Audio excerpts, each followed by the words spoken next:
திருச்செந்தூர் வேலவன் பாதம் பணிந்து, என்னுடைய குருநாதர் தெய்வ திரு முத்தூர் ராமசாமி ஐயா அவர்கள் பாதம் பணிந்து, அர்த்தநாரீஸ்வரர் பாதம் பணிந்து, ஆஞ்சநேயர் பாதம் பணிந்து, காலபைரவர் பாதம் பணிந்து, என்னுடைய தாய் தந்தையரின் பாதம் பணிந்து, அனைவருக்கும் என்னுடைய வணக்கங்களையும் நன்றிகளையும் மீண்டும் ஒரு முறை உரித்தாக்கி, ஓம் சாய்ராம். இன்று நான் பேச எடுத்துக்கொண்ட தலைப்பு என்னவென்றால் பரிகாரங்கள். பரிகாரம்னு சொன்னாவே அப்படியே ஒரு சில பேருக்கு வந்து பார்த்தீங்கன்னா, என்னடா பரிகாரம் பரிகாரம் பரிகாரம் பரிகாரத்தில் அப்படி என்னதான் இருக்குது, பரிகாரம் உண்மையா பொய்யா அப்படிங்கிற பலவிதமான கேள்விகள் எல்லோருக்கும் எழும் இல்லைங்களா? ஏன்னா எத்தனையோ பேர் எவ்வளவோ ஆயிரங்கள் அல்லது லட்சங்கள் கொடுத்து கூட பரிகாரங்கள் செய்து, எனக்கு பரிகாரங்கள் பலிக்கவில்லை, எனக்கு பரிகாரம் பலிதமாகவில்லை, நான் அவர்கிட்ட வந்து 50,000 கொடுத்து பண்ணினேன், அவர்கிட்ட 1,00,000 ரூபா கொடுத்து பண்ணேன், இருக்காங்களா இல்லைங்களா? பரிகாரங்கள் இத்தனை செய்தும் எனக்கு பலன் கிடைக்கவில்லை அப்படிங்கிற ஒரு கேட்டகரி ஆள்கள் இருக்காங்க தானே? இருக்காங்க. முதல்ல யாருக்கு வந்து பரிகாரம் பலிக்காது, முதல்ல அது தெரிஞ்சுக்கோங்க. நிறைய பேர் பரிகாரம் பண்ணி நான் அந்த ஹோமம் பண்ணேன், இந்த யோகம் பண்ணேன், என்னென்னமோ சொல்றாங்க. அப்ப முதல்ல யாருக்கு பரிகாரம் பலிதமாகாது, அவர்கள் அதற்கு என்ன செய்ய வேண்டும், இதை முதல்ல நம்ம தெரிஞ்சுக்கணும். இப்போ ஒன்று வேண்டாங்க, ஒரு ஜாதகத்தில் வந்து பரிகாரங்கள் பலிதமாக வேண்டும் என்றால் புண்ணியம் இருக்கணுமா வேணாமுங்களா? புண்ணியம் இருக்கணுமா வேணாங்களா? ஒரு பரிகாரம் பலிதமாக வேண்டும் என்றால் புண்ணியம் இருக்கணும், ஓகேங்களா? அப்போ பூர்வ புண்ணியம்னு எத்தனாம் பாவத்தை கொடுத்துருக்காங்க? 5ஆம் பாவத்தை கொடுத்துருக்காங்க இல்லையா? அப்போ நீங்கள் செய்யக்கூடிய பரிகாரங்கள் பலிதமாக வேண்டும் என்றால் அதற்கு உங்கள் முன்னோர்கள் செய்த புண்ணியம் கட்டாயமாக இருக்க வேண்டும். வேண்டாமா? உங்களுக்கு 5ஆம் இடம் புண்ணியஸ்தானம்னா உங்க அப்பாவுக்கு எந்த ஸ்தானம் புண்ணியஸ்தானமா வரும்? ஒவ்வொருத்தருக்கும் 5ஆம் இடம் பூர்வ புண்ணியஸ்தானம். அப்ப லக்கணத்துக்கு நமக்கு 5ஆம் இடம் பூர்வ புண்ணியஸ்தானம் வச்சுக்கோங்க. தந்தைக்குன்னு போட்டீங்கன்னா தந்தைக்கு பூர்வ புண்ணியஸ்தானம் என்னங்க? 9ஆம் இடத்துக்கு 5ஆம் இடத்தை பாருங்க, என்ன வரும்? லக்கணம். உங்க அப்பாவுடைய பூர்வ புண்ணியம் நீங்க பிறந்த லக்கணம், உங்களுக்கு பூர்வ புண்ணியம் உங்களுக்கு 5. சரி, உங்க தாத்தாவுக்கு பூர்வ புண்ணியம் 5க்கு 5, உங்களுக்கு பூர்வ புண்ணியம் 5, உங்க அப்பாவுக்கு பூர்வ புண்ணியம் உங்களுடைய லக்கணம், உங்க தாத்தாவுக்கு பூர்வ புண்ணியம் 9, 5க்கு 5. ஓகே, இதுதான் விஷயம். அப்போ நீங்கள் பூர்வ புண்ணிய பலன் நன்றாக இருந்தால் மட்டும்தான் பரிகாரங்கள் வேலை செய்யும். அப்படின்னா என்ன அர்த்தம் அப்படின்னா, ஒரு ஜாதகத்தில் 1, 5, 9 கெட்ட ஜாதகங்கள், எத்தனை பரிகாரங்கள் செய்தாலும் எத்தனை ஹோமங்கள் செய்தாலும் பரிகாரம் பலிதம் ஆகாது. முதல்ல அதை தெரிஞ்சுக்கோங்க. பரிகாரம்னு பண்றோம், அந்த ஹோமம் பண்ணோம், இந்த ஹோமம் பண்ணோம், லட்சக்கணக்கில் ஆச்சு, தகடு கொடுக்குற 20,000 கேட்டாங்க, மோதிரம் போடுற 20,000 கேட்டாங்க. இப்போலாம் ஒரு ஃபேஷன் ஆயிடுச்சுங்க. அப்போ ஒரு கொடுக்கறது, ஒரு ஆப் கொடுக்கறது, அந்த ஆப்பில் பார்த்தீங்கன்னா இதா ஜாதகம் சொல்லி தகடு வாங்கினீங்கன்னா தகடு வாங்கி ஜெயிக்கணும்னா எல்லாருமே தகடு வாங்கி ஜெயிச்சுட்டு போயிடலாம். செலவு வேணாமா? நடக்குதுங்க. அவங்களா ஒரு ஆப் உருவாக்கிக்கிறதுங்க. அது ஒரு தகடுக்கு ஒரு இதை பண்ணிங்கன்னா தகடுக்கு வாங்கினா 20,000 ரூபா, மோதிரம் வாங்கினீங்கன்னா 10,000 ரூபா, ராமேஸ்வரம் போனால் அங்கே ஒரு 20,000 ரூபா, காசிக்கு போனால் ஒரு அங்கே 50,000 ரூபா, எல்லா பக்கம் நடக்குதுங்க. அதாவது நான் வந்து ஒரு குறை சொல்வதற்காக இதை சொல்லலைங்க. முதல்ல பரிகாரம் முதல்ல நீங்கள் செஞ்சால் பலிக்குமா அப்படிங்கிற ஒரு விஷயத்தை முதல்ல தெரிஞ்சுக்கணும். அப்போது பரிகாரங்கள் பலிதமாவதற்கு 1, 5, 9 நன்றாக இருக்க வேண்டும். யாருக்குங்க சார் பரிகாரம் பண்ணணும் டக்குன்னு பிடிக்கும்? 1, 5, 9 நல்லா இருக்கிறவங்க பரிகாரம் பண்ணால் டக்குன்னு பழிச்சிடும். உண்மையா இல்லைங்களா? ஏன்னா எல்லாத்துடைய புண்ணியமும் நல்லா இருக்கும். அப்போ ஒரு ஜாதகத்தில் 1, 5, 9 கெட்டவர்கள் எத்தனை பரிகாரங்கள் செய்தாலும் எத்தனை ஹோமங்கள் செய்தாலும் பலிதம் ஆகாது. அவர்களுக்கு என்ன விடை அப்படின்னு பார்த்தீங்கன்னா தான தர்மங்கள் தான். ஏன்னா அவங்களுடைய முன்னோர்கள் செய்த புண்ணியம் அப்படிங்கிறது சுத்தமாக கிடையாத போது நாம் என்ன பண்ணணுங்க? அந்த கர்மா எதனால் அது வரல அப்படின்னா, நீங்கள் அடுத்தவர்களுக்கு செய்த பாவம், துரோகம், அவர்களுக்கு அடுத்தவர்களுக்கு கொடுத்த கஷ்டங்களுடைய விளைவினால தான் 1, 5, 9 சரியாக இருக்கிறது இல்லை. அப்போ அவங்க அந்த 1, 5, 9 பாவத்திற்கு உண்டான சரியான தான தர்மங்களை செய்து அந்த கர்ம வினைகளை குறைத்தாலோ ஒழிய நீங்கள் எத்தனை தான் ஹோமம் பண்ணாலும் எத்தனை தான் கோவில் கோலம் நடந்தாலும் எந்த பிரயோஜனம் கிடையாது. 9ஆம் இடம் கோவில் தானே, கெட்டு போச்சு. எங்கே சார் கோவில் வெளியே வருவா? 5ஆம் இடம் 9ஆம் இடம் 1ஆம் இடம், அது என்ன சொல்றாங்க? 1, 5, 9 தான். என்ன திரிகோணம்? தர்ம திரிகோணம் இல்லையா? அப்ப எப்படி உங்களுக்கு படிக்கும்? அப்ப அதனால வந்து முதல்ல நம்முடைய ஜாதகத்தில் 1, 5, 9 நலமாக இருக்கிறதா ஒன்னாச்சு இருக்கணுங்க சார். ஒன்னாச்சு இருக்கணும். நமக்கு புண்ணியம் இல்லை, அப்பா செஞ்ச புண்ணியம் இல்லை, தாத்தன் செஞ்ச புண்ணியம் இல்லை, என்னதான் பண்றதுங்க? அப்ப யாருக்காச்சும் ஒன்னாச்சு இருந்தாச்சும் கொஞ்சம் பலிதமா. இதை வந்து நீங்க கேட்டகரியா பிரிச்சுக்கலாம். 100% எடுத்தோன்னே பரிகாரம் அளிக்க 1, 5, 9 நல்லா இருக்கும். ஒரு 66%னா 1, 5, 9ல் 2 நல்லா இருக்கும். ஒரு 33%னா ஏதாச்சும் ஒன்னாச்சும் நல்லா இருக்கும். 1, 5, 9 3 கெட்டு போச்சுன்னா நீங்க என்னதான் பரிகாரம் செஞ்சாலும் நோ யூஸ். ஸோ அது என்ன பண்ணணும்? தர்மம் செய்து நம்முடைய அந்த கர்ம வினைகளை குறைக்கணும். ஓகேங்களா? இதுதான் சத்தியம். ஓகேங்களா? இதை விட்டு போட்டு நம்ம வந்து பரிகாரத்தின் பேரில் வந்து எவ்வளவோ பண்ணலாம். இப்போ இதில் ஏன் இங்கே வந்து சொல்ல வர அப்படின்னா, இந்த பரிகாரத்தை பராசரர் மகரிஷி வந்து சொல்லியிருக்கிறார். பராசரர் மகரிஷி பரிகார முறைகளை பற்றி சொல்லியிருக்கிறார். அவர் என்ன சொல்லியிருக்கிறார் அப்படின்னா, ஒரு 6 விஷயங்களை சொல்லியிருக்கார். பராசரர் மகரிஷி ஒரு 6 விஷயங்கள் வேணா போய் அவருடைய இதில் போய் பாருங்க. பரிகாரம் என்பது 6 விஷயங்கள் இருக்குது. 6 பரிகாரங்கள் அவர் சொல்லியிருக்கிறார். அவர் சொல்றதுல முதல் பரிகாரம் என்ன அப்படின்னு பார்த்தீங்கன்னா தான தர்மம். என்ன சொல்றாருங்க?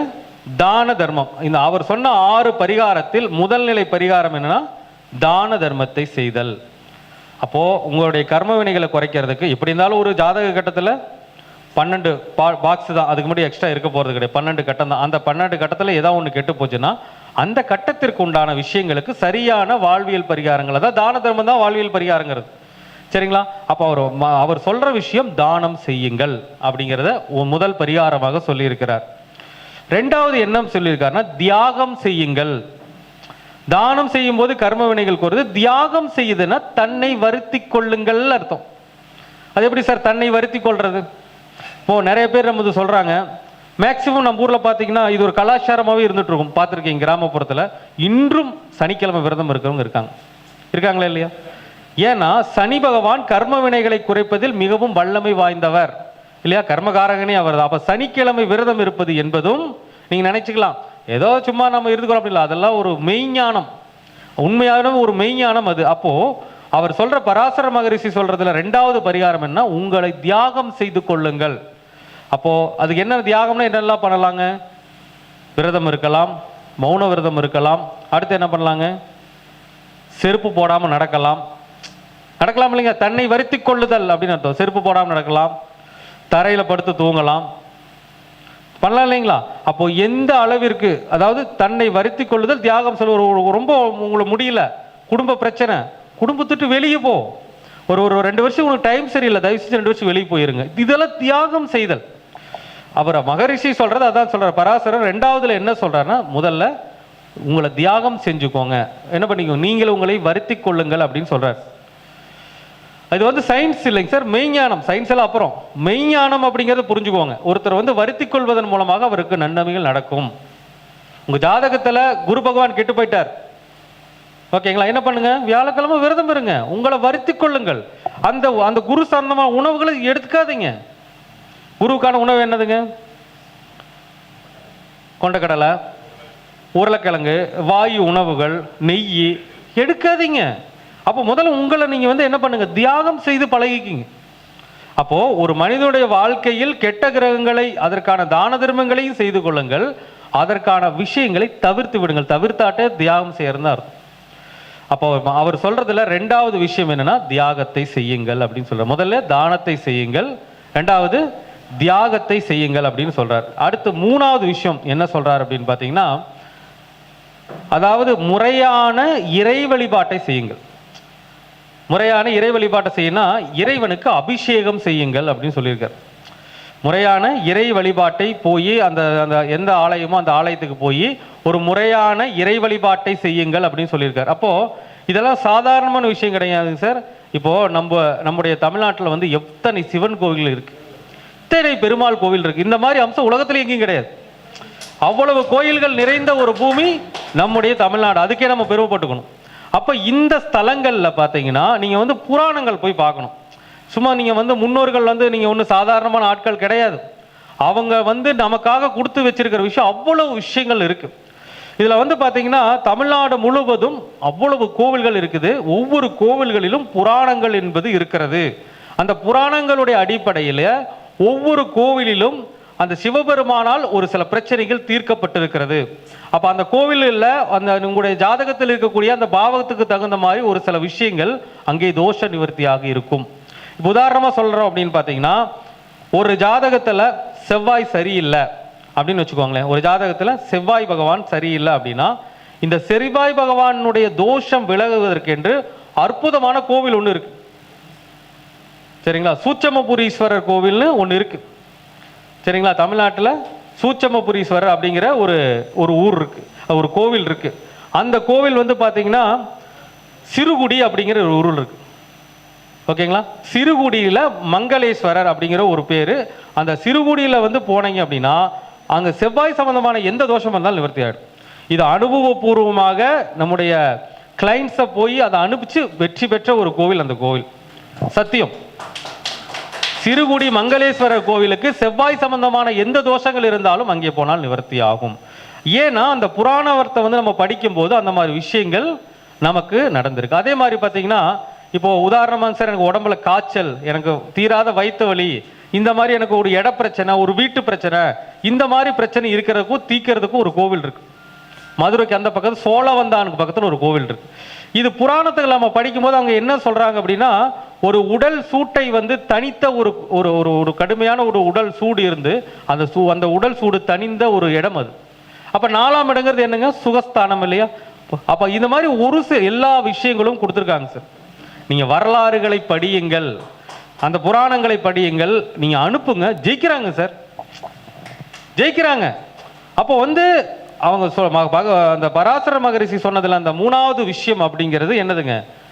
முறையான இறை வழிபாட்டை, உங்களுக்கு என்ன தோஷம் இருக்கிறதோ அந்த தோஷம் நிவர்த்தி செய்வதற்கு நிவர்த்தி செய்த ஸ்தலம், அதாவது சிவபெருமானால் நிவர்த்தி செய்யப்பட்ட ஸ்தலம் இருக்கிறது, அந்த ஆலயத்துக்கு போகணும்.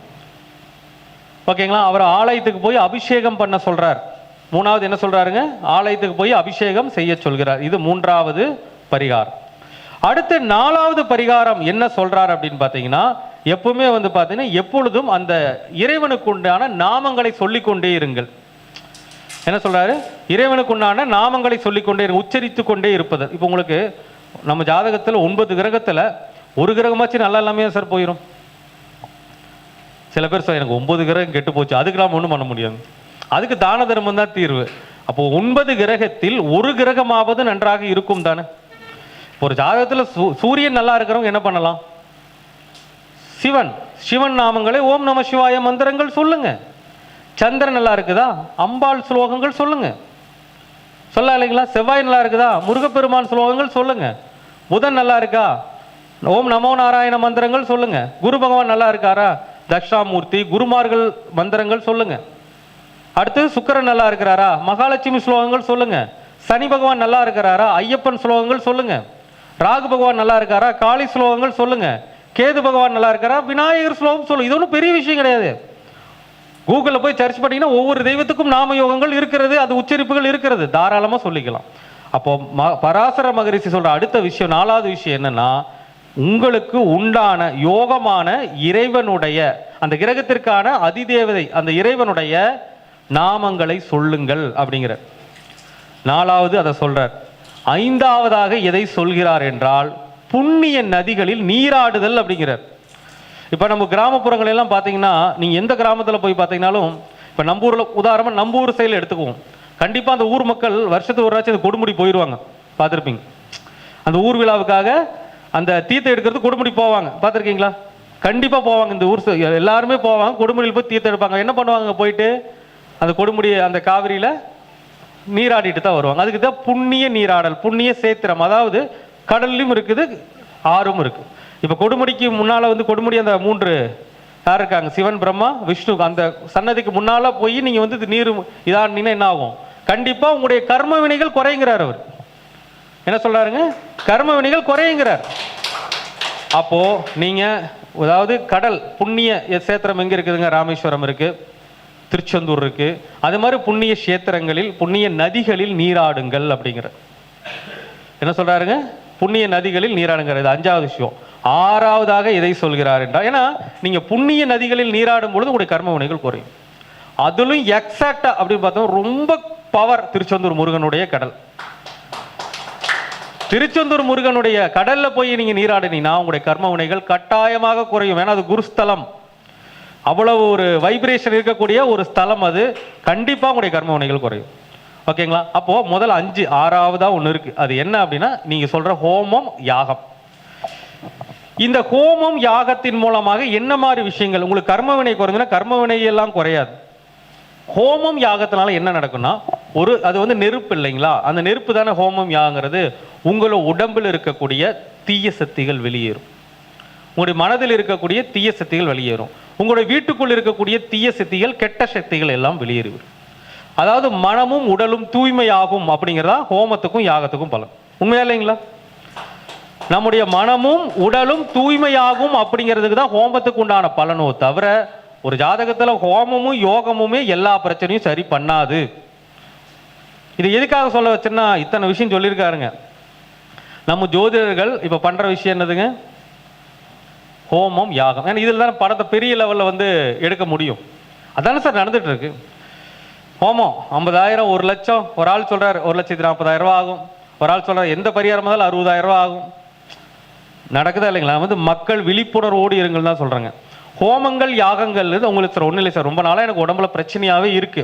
நான் ஹோமங்கள் யாகங்களை தவறு சொல்லலை, கண்டிப்பாக அவர் சொன்னதில் அந்த அந்த அந்த விஷயம் இருக்கு. ஆனால் அவர் என்ன சொல்றாரு, அதை நம்ம செய்யும் போது உடம்பில் நம்முடைய வீட்டுக்குள் இருக்கக்கூடிய அசுத்த அந்த சக்திகள் வந்து வெளியேறும்.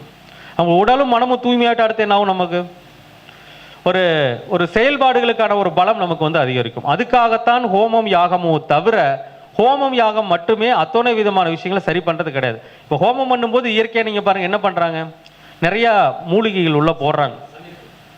அந்த மூலிகையிலிருந்து வரக்கூடிய அந்த அந்த காற்று புகை என்ன பண்ணுதுங்க, நம்ம உடம்புக்குள்ள உள்ளத்துல போய் என்ன பண்ணுதுங்க, நம்ம உடம்புல இருக்கக்கூடிய அசுத்தத்தை இதெல்லாம் வெளியேற்றுது, தீய சக்திகளை வெளியேற்றுகிறது. வீட்டுக்குள்ள செய்யும்போது வீட்டில் இருக்கக்கூடிய தீய சக்திகள் அனைத்தும் வெளியேறுகிறது. அப்போ உடலும் மனமும் தூய்மையாகிறது. அதற்கு அப்புறம் நம்முடைய ஆக்டிவேஷன் நல்லா இருக்கும். அதுதான் ஹோமம் யாகத்துடைய பலனோ தவிர கல்யாணம் ஆகலை பண்ணு ஹோமத்தை கூட முடிப்போம், போடு ஒரு 50,000 பரிகாரத்தை, ராமேஸ்வரம் போ அதில் போடு 1 லட்ச ரூபா பரிகாரத்தை நடக்குதுங்க சார். அது நீங்கள் ஹோமத்துக்கு ஆகக்கூடிய செலவுகள் பார்த்தீங்கன்னா ரொம்ப கம்மியாக தான் இருக்கும். அதிகபட்சம் என்னங்க சார் ஆகும், நீங்கள் எவ்வளவுதான் பொருளை வாங்கிட்டு வந்து வச்சாலும் ஒரு அதிகபட்சம் ஒரு 3,000 ரூபாய் 4,000 ரூபாய்க்கு மேலே ஹோம பொருள் வராது. நீங்கள் எவ்வளோ வேணாலும் கணக்கு போட்டுங்க. அதிகபட்சம் அப்படியே வந்தாலும் 5,000 ரூபாய் வரட்டுங்க. பூஜை செய்யறவருக்கு ஒரு அதிகபட்சம் ஒரு ஹோமங்கிறது 4 மணி நேரம் நடக்குது. அந்த ஐயருக்கு ஒரு 5,000 10,000 கொடுக்குறது தப்பு இல்லை. ஆனால் 50,000 1 லட்சம் வாங்கிட்டு இதை ஒரு வியாபாரமாக்கி கொண்டு வாழ்க்கையை நடத்துகிறார்கள். இது வந்து இது இறைவன் ஒரு நாளும் விடமாட்டார், பார்த்துக்கிட்டே தான் இருப்பார். ஒரு முக்கியமான தருணங்களில் அந்த பலனை நீங்கள் அனுபவிப்பீர்கள். ஜோதிடர்கள் என்பவர்கள் அடுத்தவர்களுக்கு வழிகாட்டுபவர்கள். இது யாரையும் இது பொறாமையிலையோ இதுலையோ சொல்லலை உங்களுக்கு.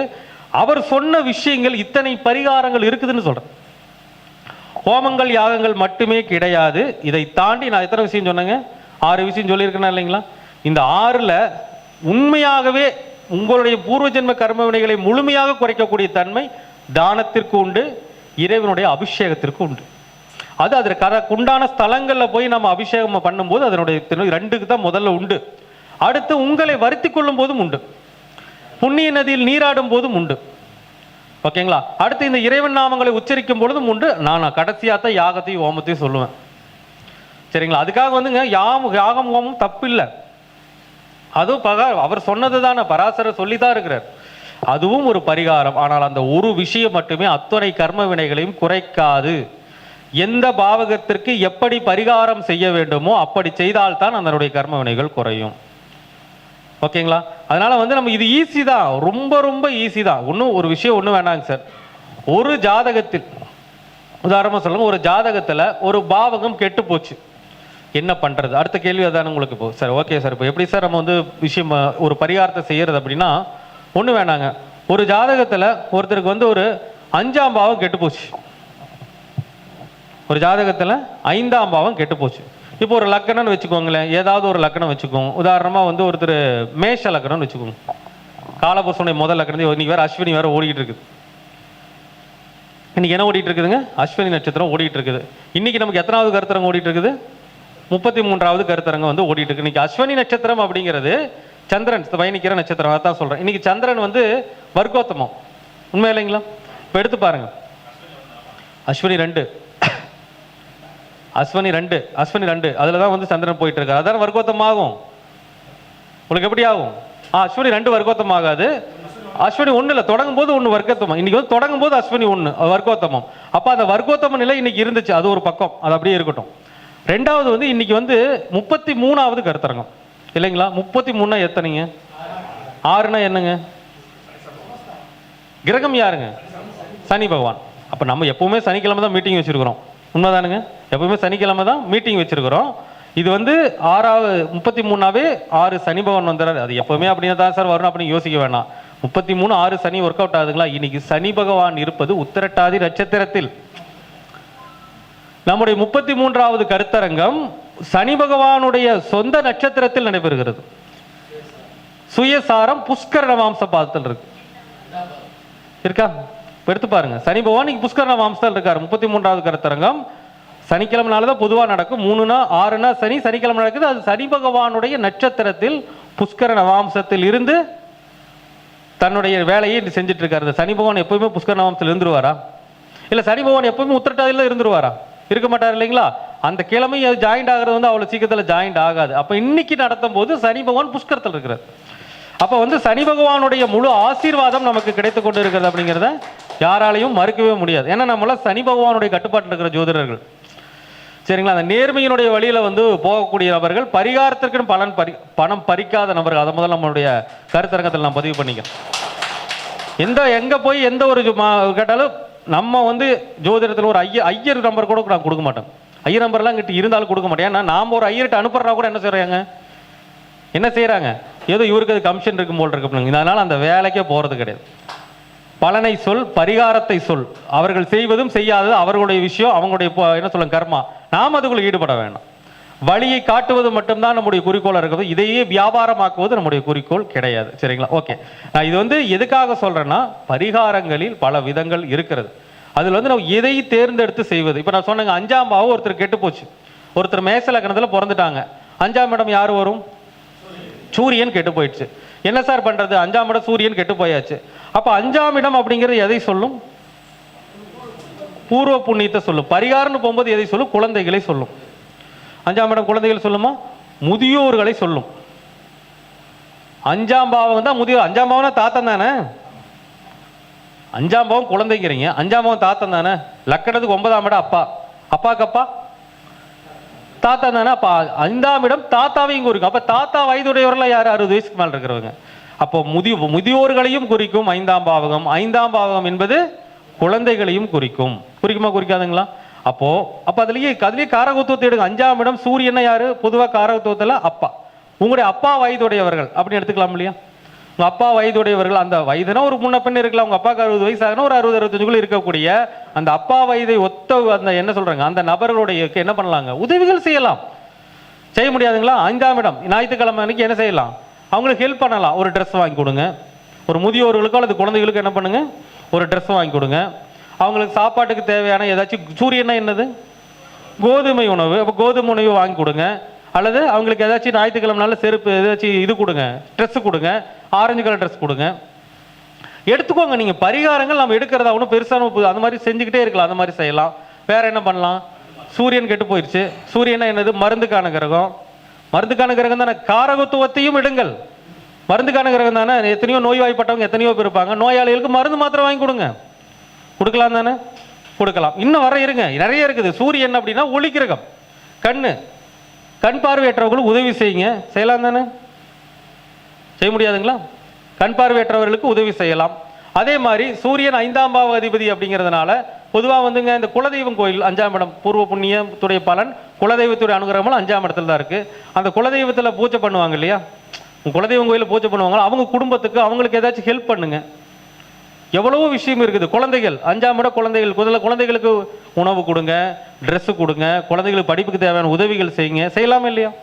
அப்போ அந்த பாவகம் கெட்டு விட்டால் அந்த கிரகத்திற்குண்டான பரிகாரங்களையும் செய்யலாம், அந்த பாவகத்திற்குண்டான பரிகாரங்களை செய்யலாமா செய்ய முடியாதுங்களா? இது நாம் தானம் செய்வது, தியாகமும் செய்யலாம் இல்லையா? சூரியன் கெட்டு போச்சா அப்பா விட்டு தள்ளி இருங்க. என்ன தப்புங்க? சூரியன் கெட்டு போச்சுன்னா சூரியன் அப்பா, எல்லாருக்கு அப்பாவா? சூரியன்னா அப்பா தான், எல்லாருக்கு அப்பாவா? கிடையாது. பகல்ல பிறந்தவங்களுக்கு தான் சூரியன் அப்பா, இரவுல பிறந்தவங்களுக்கு சனி பகவான் தான் அப்பா. பார்த்துக்கணும். அப்ப சூரியன் ஒரு ஜாதகத்தில் கெட்டு விட்டால் என்ன பண்ணுங்க, சூரியன் சம்பந்தமான விஷயங்களை தவிர்த்துக்குங்க, தப்பே கிடையாது. அப்பா விட்டு தள்ளி போயிருங்க.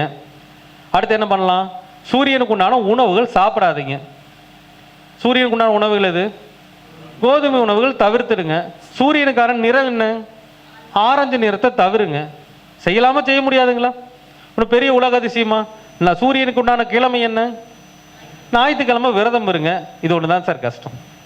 என்ன ஞாயிற்றுக்கிழமை தான் எங்கள் ஊரில் கறியெல்லாம் செய்வோம், வழி இல்லை, இருங்க, பலன் வேணும்னா இருங்க, அவ்வளோதான் விஷயம் உங்களுக்கு. அப்போது பரிகாரங்கள் என்பது நம்முடைய கைக்குள் தான் இருக்கிறது. இது ஒன்றும் தூரமெல்லாம் இல்லை. பரிகாரம் ஐயோ இந்த இவ்வளோ தோஷமா அங்கே போகணுமா, இங்கே அதை ஒன்றும் கிடையாது. உங்களுடைய கைக்குள்ளேயே பரிகாரம் இருக்குது. சிம்பிளாக இருக்கு. அதை எடுக்கிறது இதெல்லாம் உங்களுக்கு நிறைய பேருக்கு தெரிய மாட்டேங்குது. அப்போ அந்த சூரியன், அப்போ நிறைய பேர் சொல்லுவாங்க சார் சூரியன் இந்த மாதிரி இருந்துச்சு, அடுத்து வந்து நம்மகிட்ட வந்து சொல்லுவாங்க சார் நீங்கள் சொன்ன மாதிரி எனக்கு வந்து நீங்கள் சொன்ன மாதிரி செஞ்சேங்க சார், ஞாயிற்றுக்கிழமை எனக்கு சூரியன் 5 கூடையும் 8க்கு போயிட்டாரு.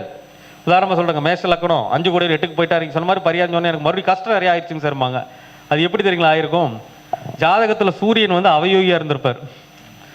அவயோகி கெட்டால் யோகாதிபதியாக மாறி விடுவார். அப்போ அவங்களுக்கு சூரியன் சம்பந்தமான இந்த விஷயங்களை செய்யணுங்கிற அவசியம் கிடையாது. ஒவ்வொரு விஷயங்களும் இருக்குதுங்க சார். ஒரு ஜாதகத்தில் வந்து ஒரு பலன் எடுக்கிறதுல அவ்வளோ விஷயங்கள். இப்போ சூரியன் 8ல் இருக்கிறான்னு வச்சுக்கோங்க, குரு திசையோ சந்திர திசையோ வந்து அந்த இடத்துல சூரியன் மிகப்பெரிய யோகாதிபதி ஆயிடுவார். இதெல்லாம் நிறைய டெக்னிக்கல் இருக்குதாங்க. ஏன்னு சொல்லுங்க, குரு திசைக்கும் சந்திர திசைக்கும் எதிரி வந்து சூரியன் கெட்டு போனால் சூரியன் அவரை நல்லா மேலே கொண்டு வந்துடுவார். இப்படி நம்ம வந்து ஜோதிட சாஸ்திரத்தில் வந்து என்ன பண்ணணுங்க, ஒரு சில விஷயங்களை உன்னிப்பாக பார்த்து சொல்லணும். சரிங்களா? நீங்கள் வந்து முன்னோர்கள் சாதாரணமான நிறைய பேர் செவ்வாய்க்கிழமை விரதம் இருக்காங்களா? செவ்வாய் கெட்டவர்கள் செவ்வாய்க்கிழமை விரதம் இருக்கும் பொழுது பலன் அவங்களுடைய பாதிக்காதவங்கள. ஏன்னா அந்த அந்த விஷயத்தை அவங்க வந்து என்ன பண்ணிக்கிறாங்க, தியாகம் செய்து கொள்கிறார்கள். அது மாதிரி தாங்க தியாகமும் தான தர்மமும் தான் ஒரு மனிதனுடைய கர்ம வினைகளை குறைப்பதில் அதிக பங்கு வகிக்கிறது. 3வது இறைவனுடைய அபிஷேகம். 3 தான். முதல் தரமாக கர்ம வினைகளை குறைப்பது இந்த 3 விஷயங்கள் தான்.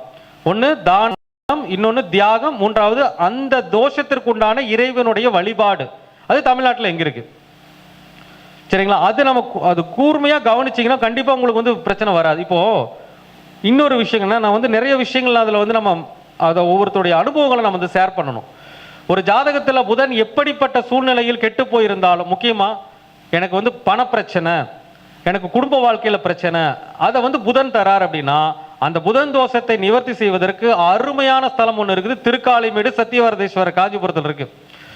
புதன் சம்பந்தமான எப்பேற்பட்ட தோஷங்கள் இருந்தாலும், அது குடும்ப ரீதியான தன ரீதியான தோஷங்கள் இருந்தாலும் அதை சரி செய்யக்கூடிய ஸ்தலம் திருக்காளிமேடு சத்தியபுரீஸ்வரர் கோவில் வந்து இருக்கு. காஞ்சிபுரத்தில் போயிட்டு வாங்க.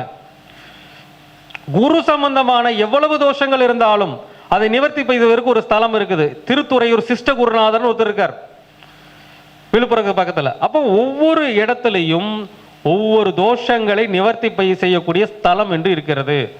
அதே மாதிரி சுக்கிரனால ஒரு தோஷம் வருதுன்னா அந்த தோஷத்தை நிவர்த்தி பண்றதுக்கு திருநாவலூர்ல பக்த ஜனேஸ்வரர் கோயில் ஒன்று இருக்கு. அது சுக்கிரன் சம்பந்தப்பட்ட எப்படிப்பட்ட கர்ம வினைகள் இருந்தாலும் அதை சரி செய்து கொடுக்கும். நான் சொல்றது ஒரு சில கோவில்கள் தான். இதை தாண்டியும் எத்தனையோ கோவில்கள் வந்து நமக்கு வந்து இருக்கு.